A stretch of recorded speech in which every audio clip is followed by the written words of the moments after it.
You're so good. You're so good. Shabbos. Welcome to our monthly Kabbalah service.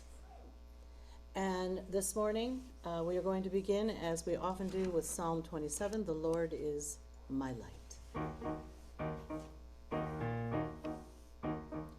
The Lord is my light and my salvation. Lord is the strength in my life. The Lord is my light and my salvation. Lord is the strength in my life. So I will not be afraid. No, I will not be afraid.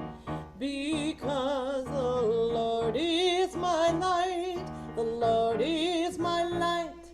The Lord is my light. So I will not be afraid. No, I will not be afraid. Because the Lord is my light. The Lord is my light. The Lord is my light. And for those of you who are new, I sign as much as I know I can sign correctly. During services, we have an ASL interpreter. I will sign occasionally, but I don't like to get it wrong. So hopefully, if you're watching at home and you need an interpreter, there is closed captioning on the YouTube. Before we go any further, I just want to reiterate a concept that I like to teach, is that to take a moment and think about what your intention is. I talk a lot about intention and Kavanah, because Kavanah means enthusiasm, that you pray with faith and you do with faith, and I know that that is exactly what people here do. And intention is to, you take a moment and you think, okay, I want to be here because I would like, and it can change. It can change when you leave, it can change while you're sitting here, it can change from moment to moment. I'm here because I want to have healing. We talk a lot about healing. I'm here because I want to understand, have more self-awareness. Or I want to hear the voice of God. And I want to share with you when I say the voice of God. There are times when you can stand and pray and sit and pray, and I've been up here standing and praying, and I hear a response to my prayers, and it's a voice, but it sounds like my voice. And it could be, our conscience, but I truly believe there are many times it is actually a voice of God, and it's not, who was the actor in the Ten Commandments? It's not Charlton Heston speaking to you. That would be really cool and terrifying all at the same time. But it will sound like your own voice, and it will be the answer. Sometimes the answer is so clear. So if you're here thinking that might happen, it might. And feel free to tell me, because I would love to know. So we're going to continue, and I want you to chant with me one verse, one line. And we're not even doing a meditation on it, because this is just something I want to reiterate. I do a lot of reiterating, which means I repeat myself a lot. When you're having a moment, whatever that is, we're going to talk about that in a minute. But when you're having a moment, there are two verses that I say to myself that, like, okay, relax, this is all good. One of them is the Shema, which we're going to do in a minute. And the other one is this from Psalm 16, I believe, verse 8. It's just one sentence. Shiviti, it's somewhere in your handout. Shiviti Adonai laneg ditamid, which means I place God before me always. And there's interpretation involved. What does that mean? I place God before me always. Does it mean that I always do what's right? Good luck with that, because and more power to you if you can say yes to that. Thank you for helping. But to me, I've interpreted it as protection. Okay, I place God before me, always. It's, yes, the respect, but it's also the protection. So it goes both ways. So if I'm in a place or having, and I hate to keep saying this, but unfortunately I've had all these doctor visits because I have this, that, and the other. And when I'm scared, which happens when I have this, that, and the other, I say, Shiviti Adonai lenegdi tamid. And when I say it and I repeat it, I'm fine. I'm actually not in pain. I'm actually way okay during whatever that moment is. So I would like you to just chant that line with me over and over, and remember that it's there for you. It is something that you can to repeat whenever you need it, whenever you have a moment of too much or fear, or I just want to focus. Focus.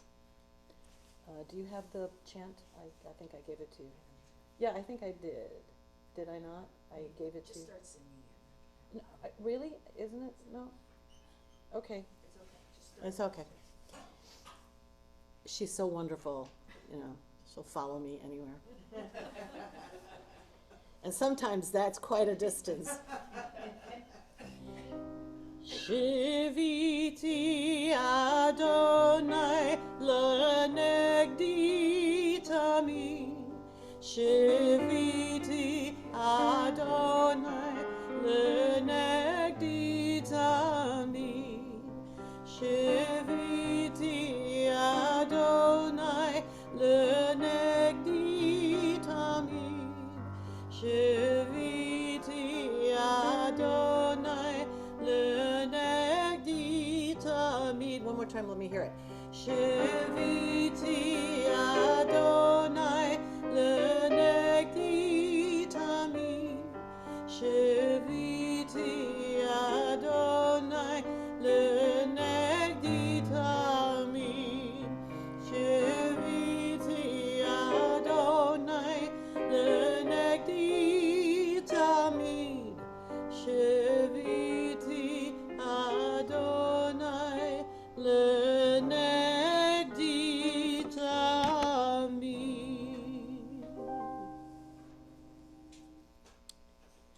Let us rise now before we go any further. I want to invite God into the sanctuary with the Baruch Hu and the Shema.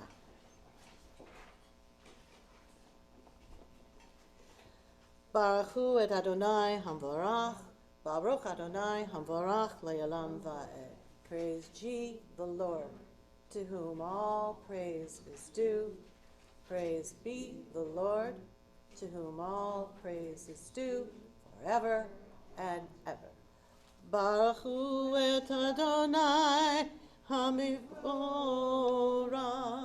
Baruch Adonai Hamivorach Le'olam Va'ed. And now we say and chant the Shema, which is one of the most important prayers we have in our faith. It's short, it's to the point.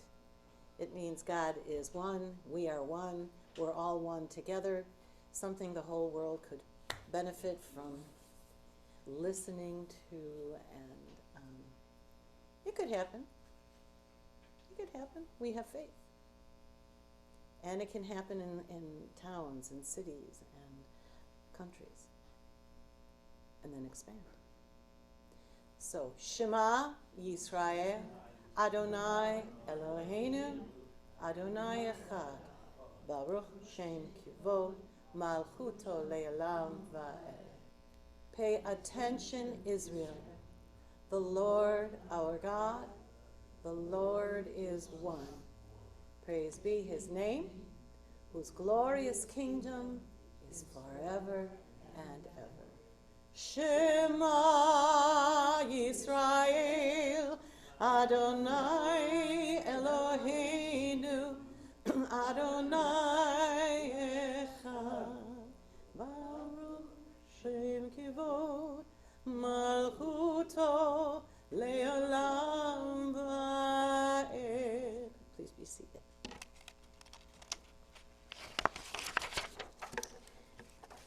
Now, the Kabbalah services, please be seated.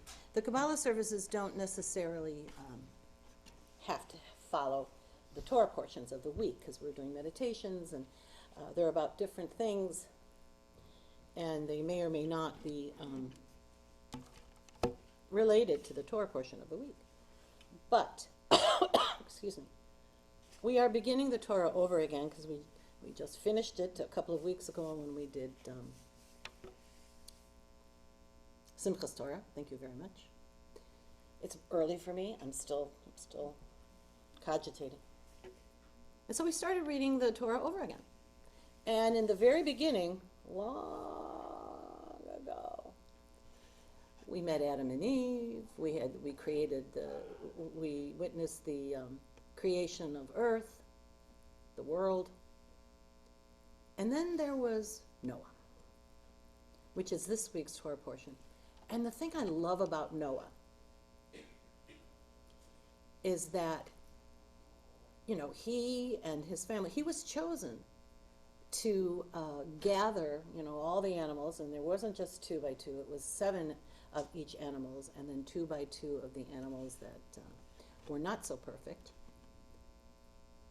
And he was chosen because God was so mad that the world was not doing well.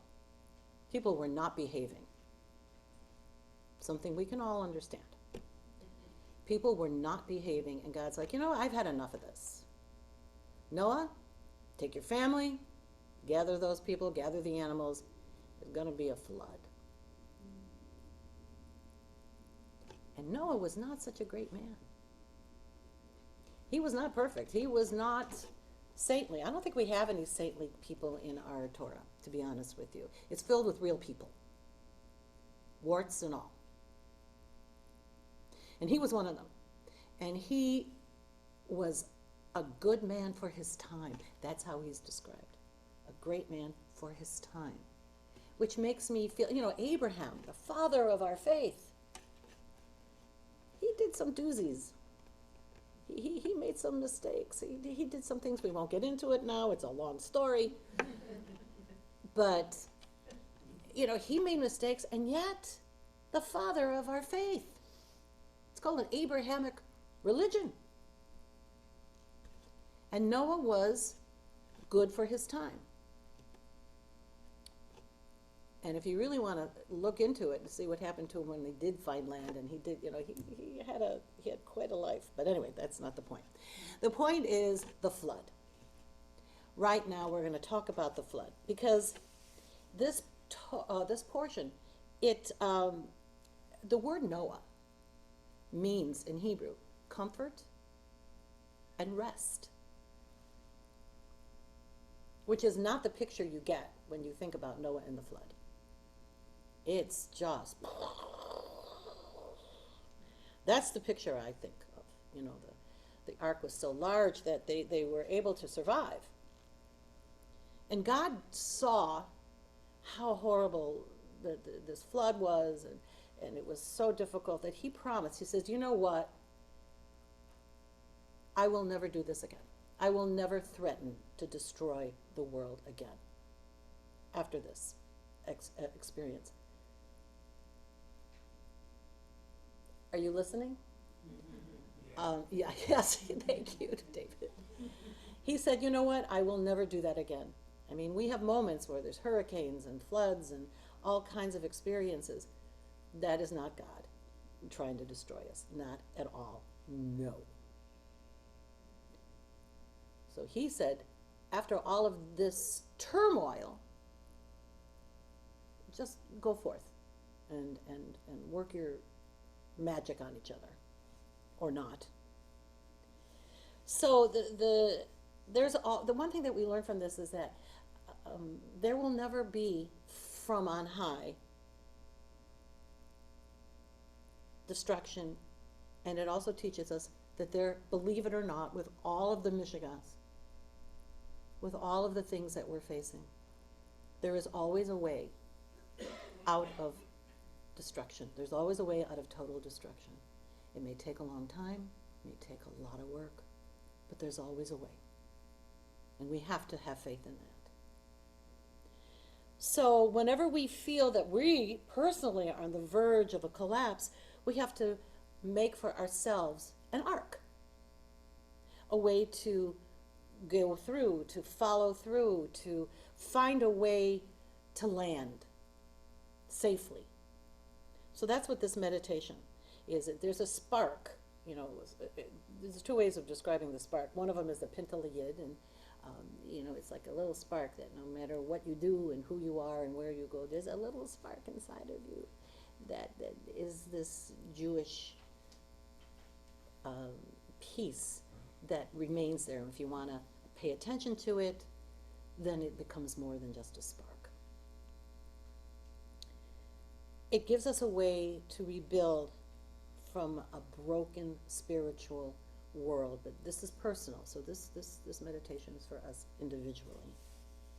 So, the worries sometimes are referred to as the waters of Noah, or Noach, as we read. My mother would always, my son's name is Zachary, but she always called him Zach, which I loved. The water also, it wasn't to destroy, but it also was a way of purifying. Water is also a vision of purification. So that's how we're going to approach this. So the flood could be looked as a positive one. It was a way of working through and then purifying and then moving forward. We always have to move forward. Always. You know that song from Frozen, Let It Go? Oh yeah. Let it go. Let it go. I'm sorry, that's another, I'm going into different directions here. Rein me in. So, the ark, the word for ark in Hebrew is used only twice. Let me see if I'm going to say it right. The concept of an ark,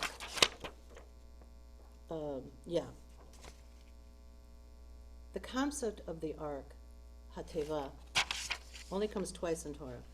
Once in Noah, and once the little basket that Moses was placed in and just sent down the Nile. Because it was always about faith, and it was always about hope. Hope for humanity. Because you are stronger and safer than you may actually believe. So that little spark of us, that's our personal ark. And it gives us powers to overcome even the fiercest storm. So imagine this. A person is drowning, and someone throws you a rope, and you hold on to it. See, the sea symbolizes the feeling of despair. You feel like you're drowning. There's a phrase that we're used to hearing. But then we're thrown a rope. And that rope is inside of you. It's actually existing inside of you. That's that spark of faith, that spark of humanity. And it empowers us to return to the sacred space of our ark, to be in this safe place. So, again, we start with our breathing always, especially if you're a performer, a singer, you know that it's very important to support yourself with your abdomen. So when we breathe in through our nose, we fill up our abdomen, and then we breathe through our chest and out. But I want you to hold 3 counts. So breathe in, hold, and now breathe out. Breathe in and fill up your abdomen. Hold, and breathe out. First the abdomen, then the chest. Breathe in.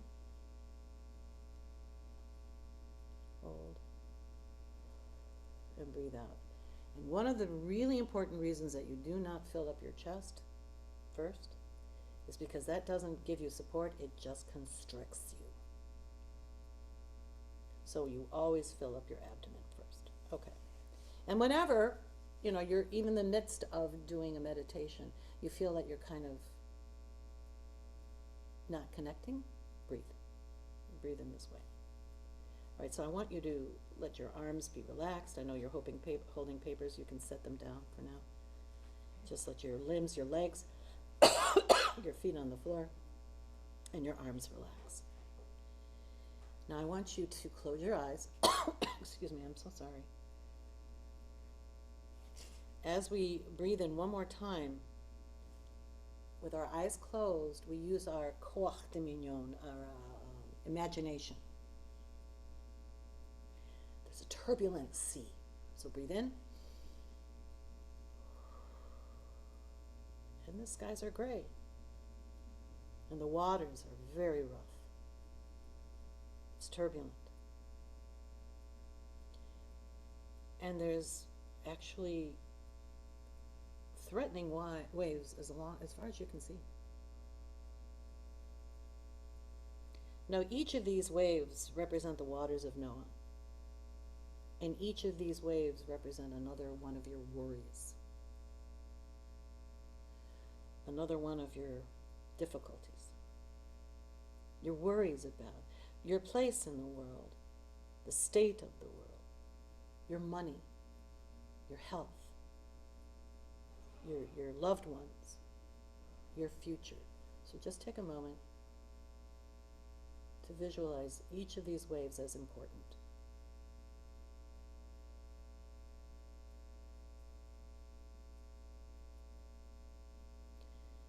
And now the water is actually spraying over you. And some of the waves are kind of almost covering you.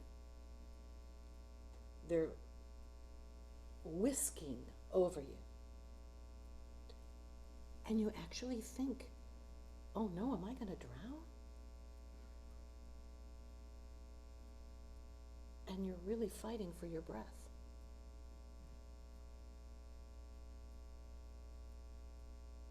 And then you see this large, dark cloud overhead. And all you want is clarity. And you pray silently. Elohim Yehi Or, God, let there be light. Let there be light.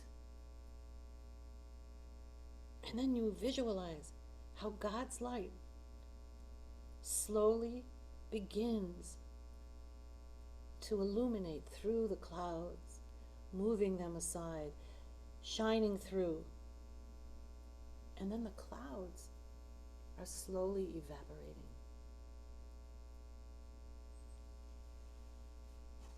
Now within this sea of your worries, there is a light. Light of peace. And you hear a heavenly voice, could be the angels, whispering into your ear, Bo el Hataveh. Come to the ark. Come to the ark. Come to your ark. Come to your ark. And you listen to the voice as you're entering into your own personal ark, big and strong. And now you're safely floating above the waves. Above those waves of worries, and the waves are calming. And your worries become manageable. And you're not cold, you're not wet, you're just floating. You're floating, and you're not worried about your direction because God is actually steering the course, just as he did with Noah's Ark. You're just floating on top of the waves, on top of your worries, and you're having a moment of faith. Now breathe deeply and be aware that it's okay. You can just trust that God is directing your course. Your better nature is directing your course. Your faith is directing your course. And you're going towards secure shores.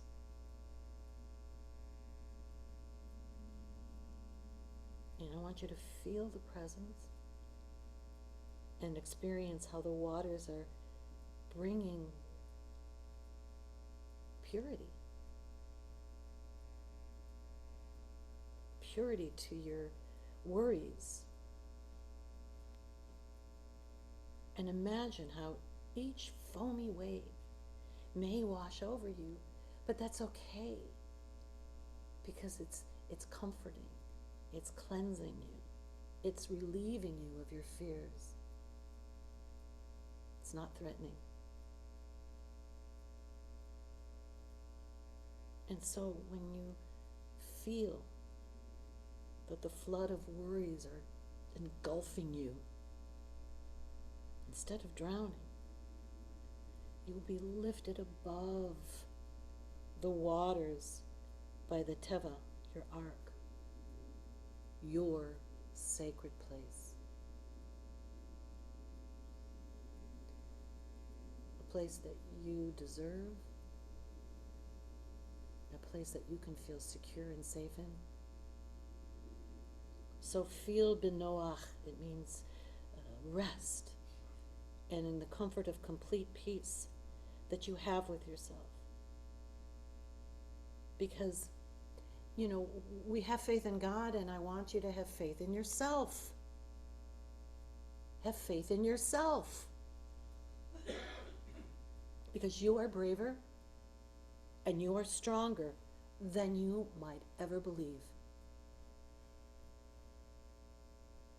So I want you to take a breath in and imagine the sound no.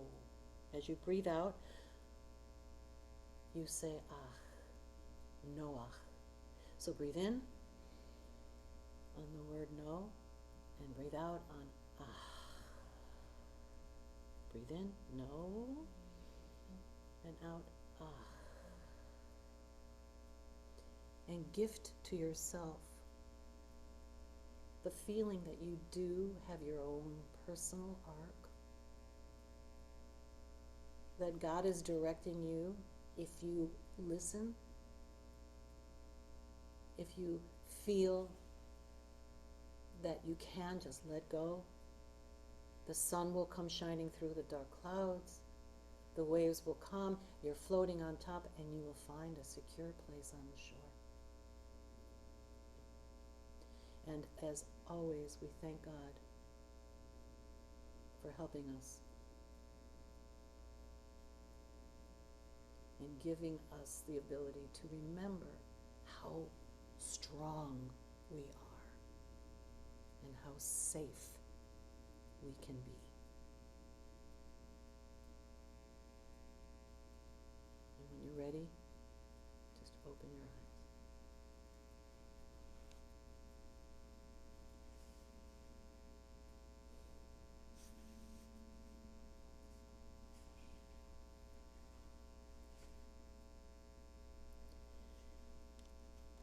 I'm going to try and remember myself when I always believe that in between prayers, to take a moment and just try and realize anything you may want to retain from that prayer or that meditation.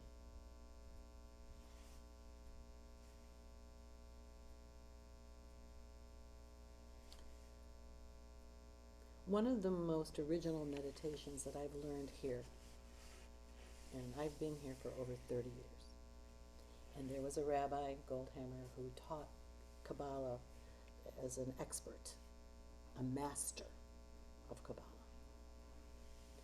And I was cantering, and I stood there, and he stood here. And this is a meditation he taught over all those years. It's very simple, and I love it. It's the candle meditation. And can somebody hand me the candlestick that's over there on the table, no, over there on the floor? Is there a candlestick there? Yes. No. The candlestick? This? Yes. There's no candle in it, No. but, we're using our imagination. It's a very large candlestick. So this is how we fill ourselves up with light and God's energy.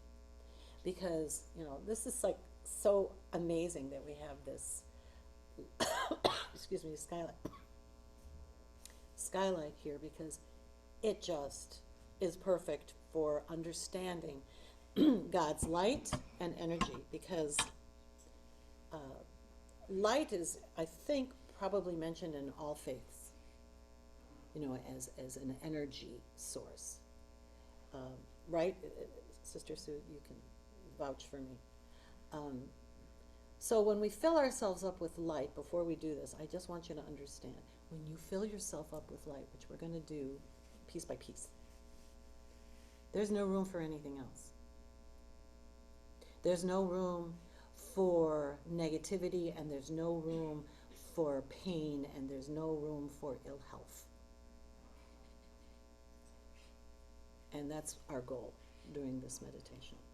So, using your imagination, there's a very tall candle in here, and it's lit. So, in your home, you can either actually use a candlestick with a light in it, with a lit candle in it, or just imagine, as I'm asking you to do now. There's a tall candle with a light on it. So as you're sitting, and let's just do it with your eyes open for a moment, and then we'll close our eyes. We are going to bring the candlestick, or the candle, closer and closer and closer and closer to you. And the light is very important. It has to be lit. So,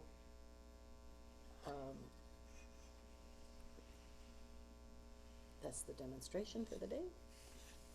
And now we're going to close our eyes and imagine, like 10 feet away, there's a lit candle. In a beautiful candlestick, or being held, whatever. But the light is the important part. So you're facing the candle, and you close your eyes, you're relaxing your body, your legs are not crossed. And the light and the energy are going to flow through you. You see, the light, this little candle light, represents the light of God. It may start as a little candle flame, and it's going to expand and expand and expand.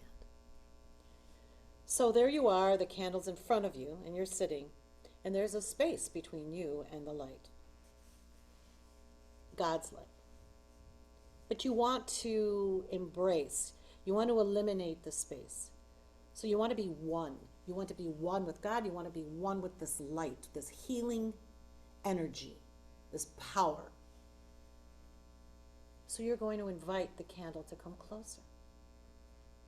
The candle's coming closer and closer and closer and closer and closer and closer to the candle. This lit candle is right in front of you, right in front of your chest area, actually. And I'm going to, I just want you to imagine this lighted candle. as I sing Ner Adonai Nishmat Adam, what you just practiced before, which means the light of the Lord is my soul. Ner Adonai Nishmat Adam, Ner Adonai Nishmat Adam, Ner Adonai Nishmat Adam, Ner Adonai. See the light of the candle right in front of you. The light of the Lord is my soul. The light of the Lord is my soul. The light of the Lord is my soul. The light of the Lord. And this is a very, very powerful proverb that we recite. So now you're going to breathe. And you're using that Kabbalah that we talked about, the enthusiasm, the faith, the energy that you have. And when you breathe in, you are eliminating the space between you and the light. And you're breathing in that energy, that light. You breathe in, and it's entering your chest. And you breathe in again, and the light expands, and it's going through your arms to your fingers. You breathe again, and it goes down to your abdomen, fills your hips, and goes down to your legs, through your legs, from your thighs down to your feet. Breathe in, and you can see your body lit up. And then you breathe in again, and it rises to your shoulders and up through your neck and up through your head, filling all your sifrot, those 10 energy centers, as well as your entire being. Can you see your body lit up from inside? Breathe in again and let the light expand.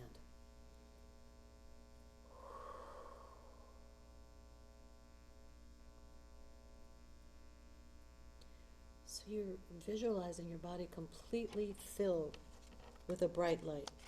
It's not just a light, it's energy, it's power. And then we repeat, Ner Adonai Nishmat Adam. The light of the Lord is my soul. The light of the Lord is my soul. The light of the Lord is my soul.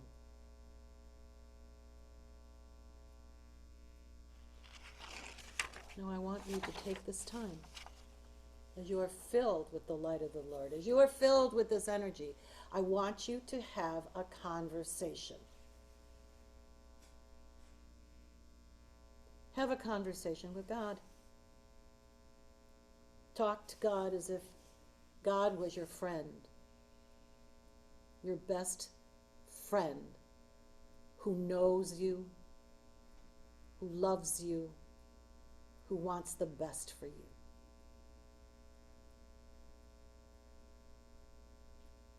And ask, what's going to happen to me?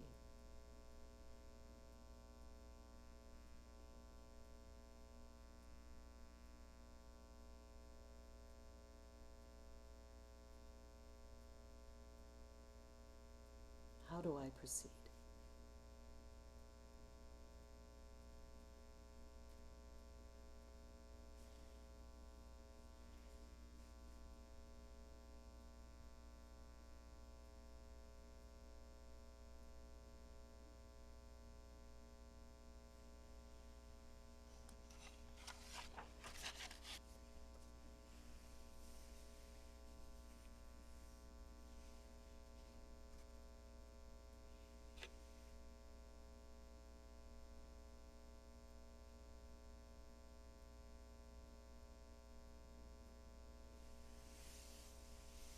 I want you to remember that Your body is filled with God's light and energy.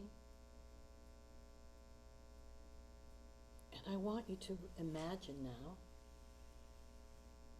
one more thing. There's a mirror in front of you.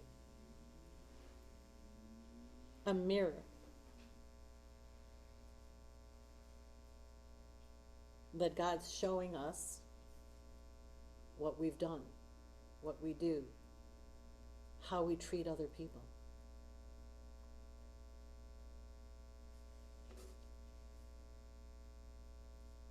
Two things I want you to ask.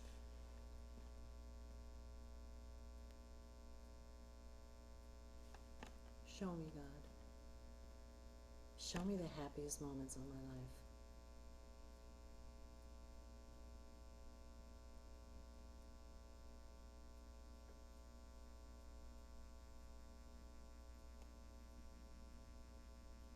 Will you be there for me? Hashem, will you be there for me as I move forward?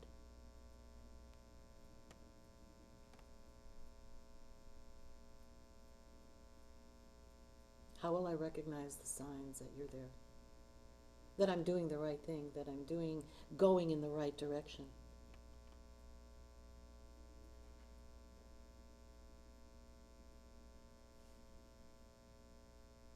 How will I know? Now I want you to listen for God's answer.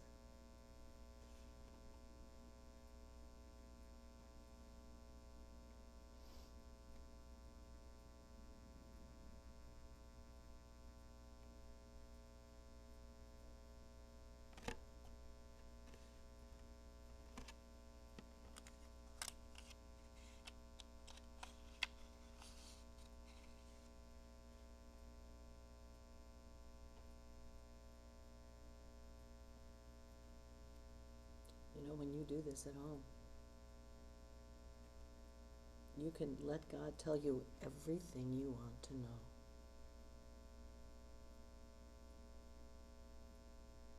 About yourself, about your future.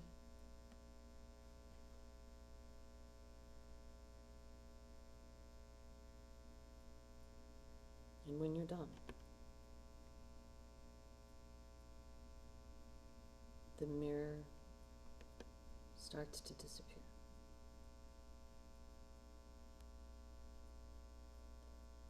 And you're back and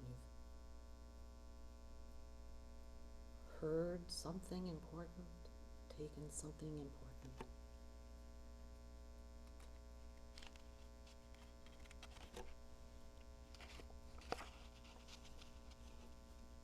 And as we open our eyes, we always say thank you. Thank you for listening to my questions. Thank you for answering me. I may not hear the answers now. I may not recognize the answers right now, but I will at some point. And thank you for helping me find the answers. Because they're there. And I will find them.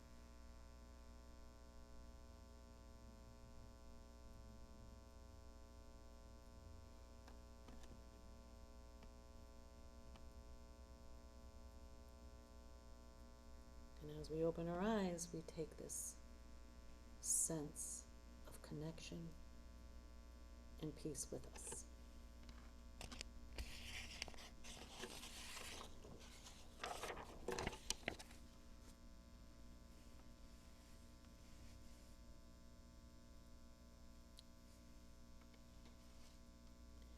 As always, I plan too much.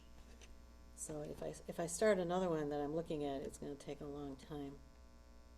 So that means you have to come back for the next time. It's a teaser, as it will. The one thing that I'm going to shorten this whole thing and give you one thing. When you meditation has many different purposes. One of them is for health. We pray for ourselves. We pray for others. We do that a lot here. But also focusing and finding a way to feel good about ourselves. It's okay. You can feel good about yourself. We were just talking about, say who you are. with pride. Because there's not a person in here that should not feel good about themselves. So just a very short summation of this really long and interesting meditation. All I want you to do now is when you close your eyes and you breathe in, we still are filled with light. You are still filled with light. And when we breathe out,